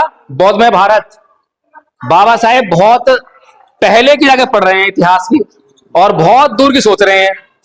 तो बाबा साहेब की बात में कहीं खोट नहीं है, माननी पड़ेगी, ठीक है। तो अभी हमारी फिलहाल कंडीशन क्या है उसका आकलन करना है। अगर मान लो मुझे यहां से आगरा जाना है, तो सबसे पहले मैं क्या करूंगा? सबसे पहले मैं अपनी करंट पोजीशन देखो, मैं कहां हूं। फिर उसके बाद दूरी अंदाजा लगाऊंगा कितनी दूर है। उसके लिए मैं साइकिल लूं, मोटरसाइकिल लूं, या फिर कार लूं, हवाई जहाज लूं, तभी तो लगाऊंगा ना, योजना भी बनाऊंगा। तो सबसे पहले हमारी जो करंट पोजीशन वो क्या है इस सारे में? ये है। सही कह रहा हूं मैं? अच्छा, इसमें भी पोजीशन क्या है हमारी? ये भी पूरा प्रॉपर पोजीशन नहीं है हमारी। इसमें भी क्या है? कितने समाज के लोग बैठे हैं यहाँ पे? ऐसी समाज में कितनी जातियां हैं? एससी समाज में कितनी जातियां हैं? 52-53 है। चलो वैसे तो हजारों जातियां हैं, लेकिन मैं तुम्हारी बात मान लेता हूं कि 52-53 है, ठीक है। तो 52-53 जातियों में से कितनी जाति बैठी है यहाँ पे? एक। अब बताओ बाबा साहेब का सपना कितना दूर है? बहुत दूर है ना। हम लोग कितना काम कर रहे हैं उस पर? कर रहे हैं कुछ काम? अरे सपना भी देख रहे हैं, बाबा साहेब की जय जयकार भी कर रहे हैं, बाबा साहेब का सपना भी अपना सपना है, लेकिन काम कुछ नहीं कर रहे हैं। फिर कैसे होगा जी पूरा? यानी कि हम समाज से गद्दारी कर रहे हैं, बाबा साहब से गद्दारी कर रहे हैं, और बाबा साहेब का सम्मान करने के नाम पे 14 अप्रैल आएगी और उस दिन क्या करेंगे? एक दिन में करोड़ों अरबों रुपए ये भूखा नंगा समाज उस दिन खर्च करेगा। काय पे? फूल मालाओं पे, हार पे करेगा ना खर्च। बड़े बड़े मंच लगेंगे, बड़े बड़े हॉर्न लगेंगे, और बड़े बड़े वेंटिलेटर पे पड़े हुए समाज के बुद्धिजीवी भाषण देने आएंगे ना, और वो बड़ा अच्छा भाषण देकर जाएंगे, बड़ा अच्छा भाषण। और आप उस दिन जाग जाओगे और जाग के घर जाके फिर सो जाओगे। है? हो गया कार्यक्रम पूरा? हो गया बाबा साहब का सम्मान? हो गया बाबा साहब सपना पूरा? ये बाबा साहब का प्रोग्राम नहीं है। अभी किसी भी संगठन से आप पूछो कि भाई आपने कितने बौद्ध बनाए। अभी हमारे आचार्य जी बता रहे थे कि यही नोएडा में कोई प्रोग्राम हुआ था। क्या प्रोग्राम हुआ था? बौद्ध महोत्सव का प्रोग्राम हुआ कोई। उसमें 22 लाख रुपए का खर्चा हुआ। 22 लाख रुपए का खर्चा करके उन्होंने कितने बौद्ध बनाए? कोई रास्ता कितने बौद्ध बनाए? एक भी नहीं। क्योंकि बौद्धों का प्रोग्राम था तो बौद्ध ही जाएंगे उसको अटेंड करने के लिए, यानी पहले से बौद्ध बने हुए हैं। एक भी बौद्ध नहीं। 22 लाख रुपए खर्च करे और जीरो रिजल्ट। अब धम्पा संघ ने क्या करा? धम्पा संघ ने पिछले 2 साल में मुश्किल से 2.5 लाख रुपया खर्च करे होंगे। मुश्किल से 2.5 लाख भी नहीं, मेरे ख्याल से 2.5 भी खर्च नहीं करे। और कितने बौद्ध बनाए? 150 बौद्ध नहीं बल्कि आचार्य बनाए। आचार्य, ये हमारे आचार्य हैं। एक आचार्य को बनाने में कम से कम 1.5-2 महीने लगते हैं, अगर कुछ नहीं आता उसको तो। और अगर आधा कोर्स आता है जैसे बच्चों को आता है ना, तो इनको तो हम जो है 5-7 दिन में सिखा देंगे, कोई महीना लग जाएगा मुश्किल से। आप बताइए धम्पा संघ ने जो है कौन सा काम करा? सिर्फ 2.5 लाख रुपया खर्च करा। 150 आचार्य अब तक बना चुका है पिछले 2 साल में। अब ये आचार्य क्या कर रहे हैं? ये आचार्य क्यों बनाए हमने? आचार्य का मतलब होता है टीचर पढ़ाने वाला, यानी कि जिसके ऊपर रिस्पॉन्सिबिलिटी है, जिसको कर्तव्य बोध है कि हाँ मेरे ऊपर जिम्मेदारी है, मुझे भी आगे पढ़ाना है। इसीलिए ये जो आचार्य हैं ये अब दूसरों को पढ़ा रहे हैं। जैसे कि आप लोगों में से यहाँ जो भी यहाँ पर एडमिशन लेगा हमारे उसमें, तो उनको पढ़ाने का काम करेंगे, तो ये मल्टीप्लिकेशन हो जाएगा। मैंने 1 को पढ़ाया, एक ने 2 पढ़ाए, 4 चला जाएगा, बढ़ता जाएगा। तो ये जो हमारा काम है, ये वाला हमारा काम कैसे चल रहा है? 2 तरह से, ऑनलाइन और ऑफलाइन। ऑनलाइन हमारी मीटिंग चलती है, सुबह 5 बजे शुरू होती है और 9 बजे चलती है सवेरे। दोपहर को 2 बजे शुरू होती है और रात को 12 बजे तक कंटिन्यू चलती है। अभी भी चल रही होगी मीटिंग, अभी भी ज्वाइन करोगे, अभी भी चल रही होगी। इस दौरान जो है ट्रेनिंग चलती है, और रात को 8 बजे से लेकर 10 बजे तक प्राइम टाइम होता है। प्राइम टाइम में हम मुख्य विषय रखते हैं, कोई भी मुख्य विषय पर चर्चा होती है, कभी धम्पद पे, कभी भगवान बुद्ध का धम्म, कभी संविधान, इस तरह से हम जो है ये करते हैं। और ऑफलाइन स्कूल हमारा जो है अभी चल रहा है बक्सर बिहार में, एक स्कूल खुला है, वहां हमसे एक आचार्य जुड़े, वहां से एक आदमी जुड़े, उनको हमने आचार्य बना दिया और उन्हें वहां स्कूल शुरू करा। उस स्कूल में मात्र 1.5-2 महीने में उन्होंने ऐसे छोटे छोटे 25 बच्चे आचार्य बना दिए। 25 बच्चे, बताइए। और वो स्कूल जो है बिल्डिंग नहीं है, छप्पर में चल रहा है। साइड में भी छप्पर की वो लगी हुई है, वो घास फूस की जो है उसकी जो है, और उसमें चल रहा है हमारा स्कूल। अगर ये 22 लाख रुपए धम्पा संघ को मिल जाए तो बताओ धम्पा संघ क्या कर सकता है? बहुत कुछ है ना। तो ये जो करोड़ों रुपए हम खर्च कर रहे हैं, ये हमारे बाप की बपौती नहीं है ये। और उन्हें वहां स्कूल शुरू करा। उस स्कूल में मात्र 1.5-2 महीने में उन्होंने ऐसे छोटे छोटे 25 बच्चे आचार्य बना दिए। 25 बच्चे, बताइए। और वो स्कूल जो है बिल्डिंग नहीं है, छप्पर में चल रहा है, साइड में भी छप्पर की वो लगी हुई है, वो घास फूस की जो है उसकी जो है, और उसमें चल रहा है हमारा स्कूल। अगर ये 22 लाख रुपए धम्प संघ को मिल जाए तो बताओ धम्प संघ क्या कर सकता है? बहुत कुछ। है ना? तो ये जो करोड़ों रुपए हम खर्च कर रहे हैं, ये हमारे बाप की बपौती नहीं है। ये करोड़ों रुपए जो बाबा साहेब के नाम पे हम खर्च करते हैं, दान उठाते हैं, ये हमारे बाप की बपौती नहीं है। ये बाबा साहेब की संपत्ति है ये, और ये बाबा साहेब के मिशन पे खर्च होनी चाहिए। गलत कह रहा हूं, सही कह रहा हूं? तो अब अगर आप लोगों को ये समझ में आ गया है, तो अब मैं आपको ये समझाता हूं कि ये जो है मिशन जो चल रहा है ये है क्या, ये पूरा कैसे होगा, और मुश्किल काम है कि आसान काम है? अच्छा ये बताओ, बॉल बनाना मुश्किल काम है, आसान काम है? बॉल बनाना मुश्किल काम है। अच्छा चलो चेक करते हैं अभी, मुश्किल काम है कि आसान काम है। मुझे तो मुश्किल लगा नहीं अब तक, मुझे तो इससे आसान काम कोई नहीं लगता है। चलो अच्छा ये बताओ, आपके घुटने में अगर दर्द हो रहा हो और मेरे पास आपके घुटने की दर्द की दवा हो, तो मैं आपके पास आऊंगा या आप मेरे पास आओगे? और मैं कहूं ना कहूं, और मैं आपसे कहूं कि पैसे में दूंगा, हाँ भैया पैसे ले ले, ऐसी होगी बात? 10 रुपए की नहीं दूंगा, 100 रुपए की दूंगा, भैया 100 रुपए ले ले, करो नहीं करोगे? इसका मतलब यह है कि हमारी जरूरत की चीज जहां पर भी होती है, जितने भी मिलती है, हम उसको लेकर आते हैं। मजबूरी है ना, सरकार कितनी महंगाई कर दे लेकिन खाना पीना करेंगे करेंगे, मजबूरी है। तो ऐसे ही ये जो भगवान बुद्ध का धर्म जो है, इसको अब तक हमने समझा ही नहीं कि ये चीज क्या है। ये हमारे समाज की सभी बीमारियों की दवा है। दवा है। दवा कैसे है? क्या कोई भी आदमी ये नहीं चाहता कि उससे कोई भी गाली दे के बात करे? कोई चाहता है क्या? पूरी दुनिया में कोई भी आदमी हो, मुसलमान हो, ईसाई हो, हिंदू हो, कोई नहीं चाहता। कोई नहीं चाहता। सब चाहते हैं ना? कोई नहीं चाहता कि उसका कोई मारपीट करे, कोई नहीं चाहता उसकी हत्या कर दे, कोई नहीं चाहता कि उसकी कोई संपत्ति लूट ले जाए, कोई नहीं चाहता कि उसकी बहन बेटी की तरफ जो है गंदी नजर से देखे, कोई नहीं चाहता झूठ बोले, कोई चाहता है नशा करे। ये सब जो है कोई नहीं चाहते, लेकिन समस्या एक बड़ी गंभीर है। समस्या गंभीर ये है कि हम ये सब जो है दूसरों से चाहते हैं। हम दूसरों चाहते हैं कि दूसरे ये ना करें, और अपने से कि हम तो ये कर लें, दूसरी संपत्ति भी छीन लें, उसका माल मेरी पॉकेट में आ जाए, है उसकी जमीन खाली पड़ी है कब्जा कर लूं। चलता है ना ये? और गाली मारा खींच के गाली दे रहा है, हम चाह रहे हैं उसके प्रति। तो कुल मिलाकर यह है कि इस समाज को यह समझ में नहीं आ रहा है कि जो मैं दूसरों के प्रति कर रहा हूं वही मुझे लौटकर वापस आ रहा है, वही मुझे लौट के वापस आ रहा है। अब अगर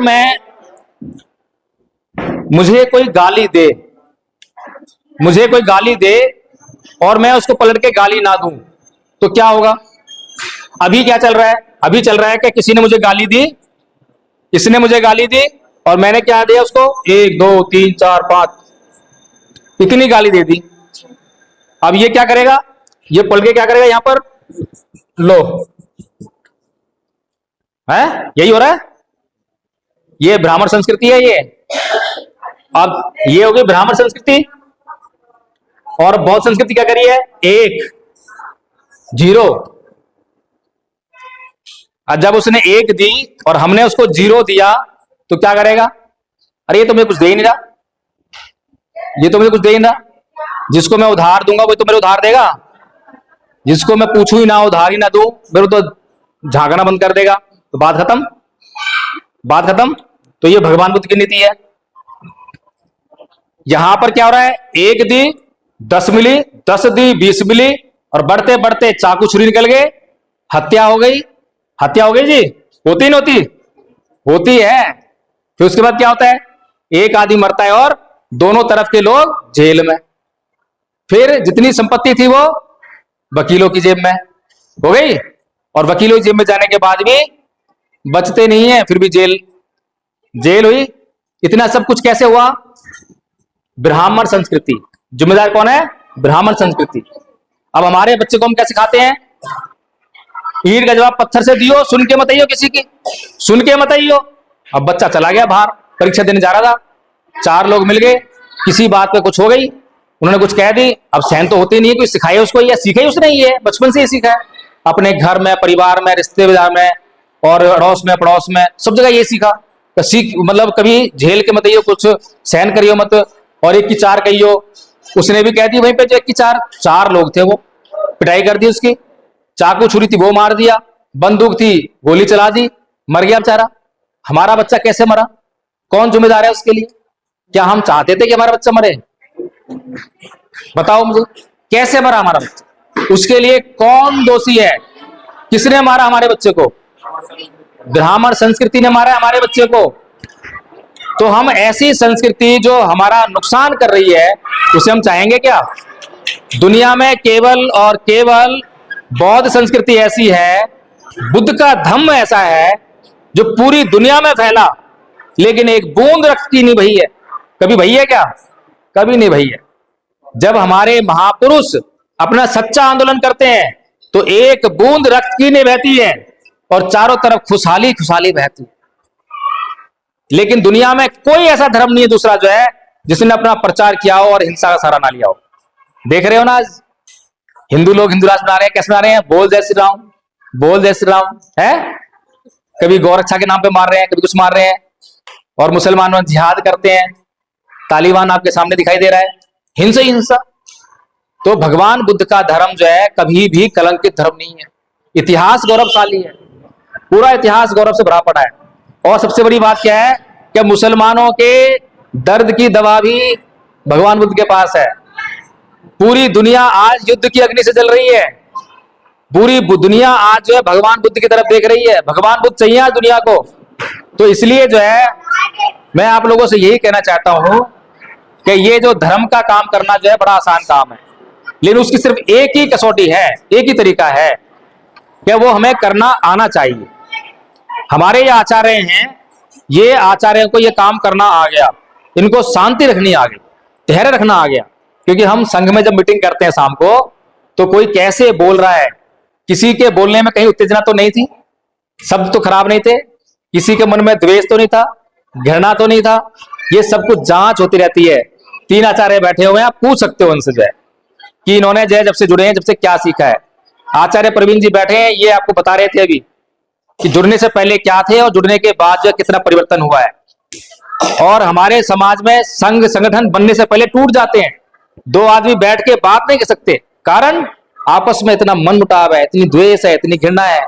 तो भगवान बुद्ध के धम पे चलेंगे और अपने मन से जो है उसको निकाल देंगे। आसान काम है निकालना, कोई मुश्किल काम नहीं है, मैं गारंटी दे रहा हूं। आप जो है संघ की मीटिंग में ज्वाइन करना, और वहां पे आपको इसको सिखाएंगे भी। पहले कोर्स कराएंगे आपको याद, और कोर्स करने के लिए आपको ये नहीं कहेंगे कि लो कोर्स करके ले आओ ना।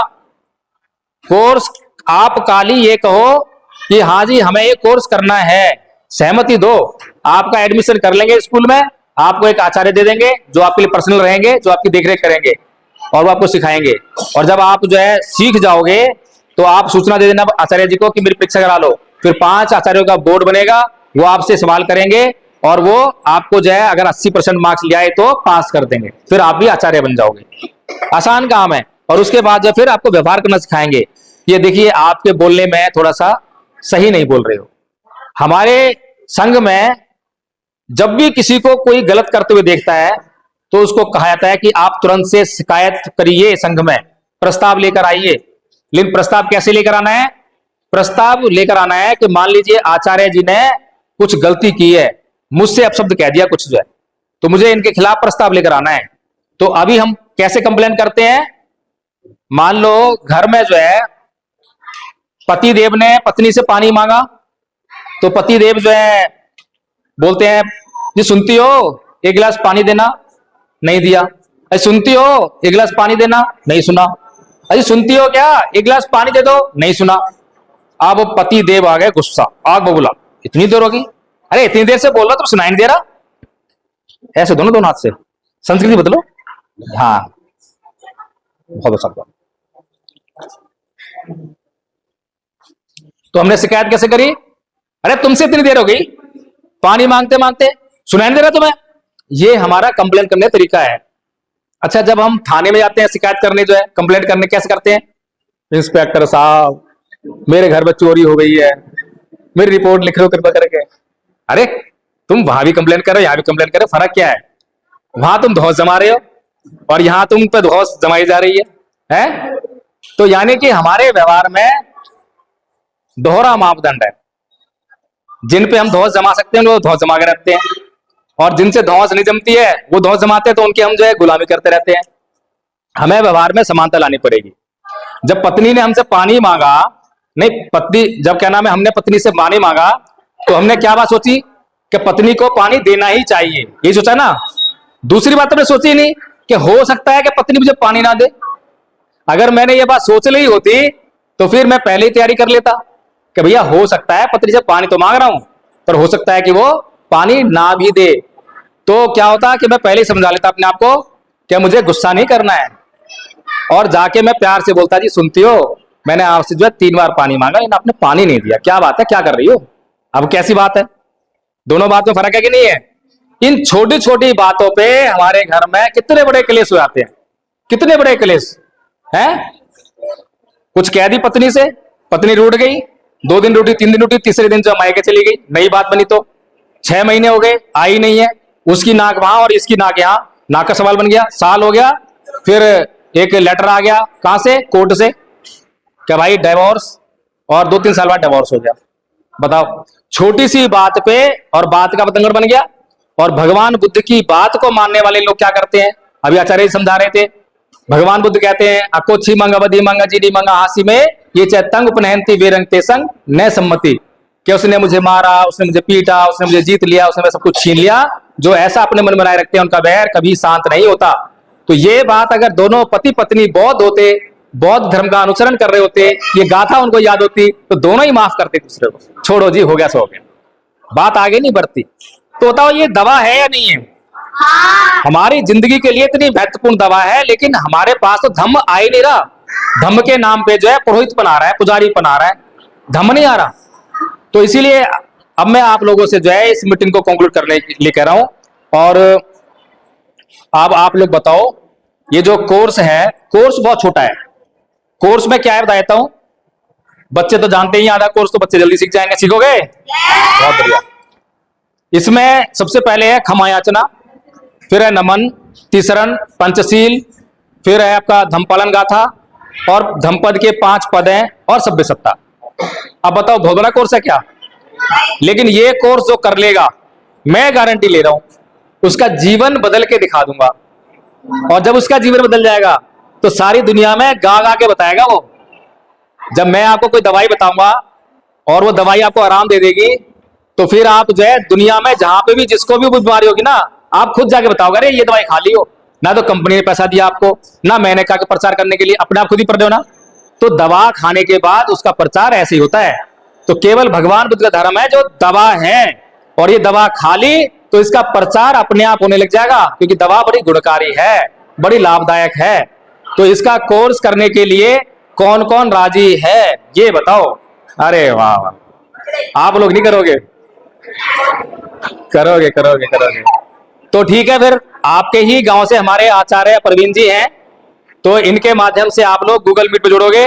गूगल मीट का लिंक अभी मिल जाएगा आपको, जो है अभी जुड़ सकते हो जब आपके पास टाइम हो। और एक अच्छी बात, हमने जो है अभी, क्योंकि हमारे पास साधन संसाधन कम है, पैसे नहीं है, तो हमने अभी जो है गूगल मीट पर ही एजुकेशन डिपार्टमेंट शुरू करा है। उस एजुकेशन डिपार्टमेंट में हमने क्या सोचा, क्योंकि देखो हमारे जो बच्चे आचार्य हैं जिन्होंने कोर्स कर लिया, तो कहीं वो शिक्षा के मामले में पीछे न रह जाए। अब जिनको नौकरियां मिलती हैं आरक्षण से, वो लोग तो समाज का भला करते नहीं है, उनसे दान मांगने जाओ दान भी नहीं मिलता उनसे, जो है ना। तो इससे बढ़िया है कि जो मिशन मूवमेंट के जो बच्चे हैं वही आगे चलकर नौकरियों पर आए, वो समाज को समझेंगे तो वो समाज को आगे बढ़ा लेंगे। इसलिए हमने शिक्षा विभाग शुरू करा है। ऑनलाइन जैसे हमारे ये बच्चे बन गए, तो इनको हम जो ये देखेंगे कि हमारा बच्चा क्या कर रहा है, पढ़ाई कर रहा है या कुछ और कर रहा है, क्योंकि माँ बाप की सुनता नहीं है बच्चा कई बार। लेकिन यहाँ आदरणीय है और आचार्य का व्यवहार, आचार्य बन गई, लेवलिटी आ गई है, तो वो वहां सुनने लगता है। तो इसीलिए हमने वो शुरू कर दिया, और वहां पे हम इंग्लिश, मैथ्स, इसकी कोचिंग भी देते हैं। इसके आगे चल के थोड़ा कंपटीशन की जैसे जैसे ग्रो करेंगे वैसे वैसे और भी सारी व्यवस्थाएं होने वाली हैं। और सबसे बड़ी बात क्या है, आपको मैं बता देता हूं, इस संघ का मालिक कौन है, किसी को मालूम है? ये धम्मपद संघ का मालिक कौन है, मालूम है किसी को? नहीं मालूम? अच्छी बात है। इस धम्मपद संघ का हर वो आदमी मालिक है, हर वो सदस्य मालिक है जो इस धम्मपद संघ के लक्ष्य को अपना लक्ष्य बना लेता है। सिंपल सी बात है, कोई मालिक नहीं है। कोई संस्थापक होगा, लेकिन मालिक तो मैं हूं, क्योंकि मैंने ये लक्ष्य मेरा है, क्योंकि ये लक्ष्य बाबा साहेब ने मुझे दिया है। तो जिसने अपना लक्ष्य बना लिया वही धम्मपद संघ का मालिक है। फिर दूसरी बात, इस कोर्स को करने के लिए फीस भी देनी पड़ती है। फीस दोगे भाई बच्चों? कोर्स करना है, फीस दोगे? कितनी फीस दोगे? है कोई बच्चों से कम लेंगे, बड़ों ज्यादा ले लेंगे? चलो समस्या हल कर देते हैं। इस कोर्स की फीस है डेडिकेशन, समर्पण। समझते हो क्या होता है? सलमान खान का डायलॉग सुना है, जब मैंने एक बार ठान ली तो मैं अपने आप की भी नहीं सुनता। इसे कहते हैं समर्पण। बाबा साहेब का देखा था, बाबा साहेब ने वो डायलॉग तो नहीं मारा, लेकिन करके दिखाया। करके दिखाया ना। बाबा साहेब ने ठान ली कि समाज का उत्थान करना है, तो बड़ोदरा में क्या बोल रहे हैं, अगर मैं समाज का उत्थान नहीं कर पाया तो मैं अपने आप को गोली मार लूंगा। तो इसे कहते हैं समर्पण। जब आप उस पहला क्या होगा, आपका लक्ष्य के प्रति समर्पित होना है आपको जो है, ठीक है, और संघ के प्रति समर्पित होना है। संघ का मतलब है संघ के नियम, संघ के 110 के आसपास नियम है, उसको फॉलो करना पड़ता है। नियम के टूटते दंड मिलता है, ये भी ध्यान रखना। लेकिन दंड जो बड़ा अच्छा लगता है, क्योंकि दंड हमारा भला करता है, हमें सुधार करता है, इसलिए दंड सभी चाहते हैं हमें दंड मिले। फिर समर्पण होना है सबसे पहला कोर्स के प्रति। जो कोर्स देंगे, जितना आप समर्पित हो जाओगे उतना जल्दी याद कर लोगे, जितना जल्दी याद कर लोगे उतनी बात आगे बढ़ जाएगी, और जितना जल्दी आगे बात बढ़ेगी उतना जल्दी संघ आगे बढ़ेगा, आगे फैलेगा, लोगों में फैलेगा। पूरा भारत बौद्ध में होने वाला है। मुझे साफ साफ दिखाई दे रहा है कि भारत बौद्ध में हो रहा है। अगर नहीं हो रहा है तो उसका कारण हम स्वयं हैं, क्योंकि हम नहीं कर रहे हैं, वरना कोई कारण नहीं है। इतनी अच्छी दवा जिसे हर कोई चाहता है, हर किसी जरूरत है।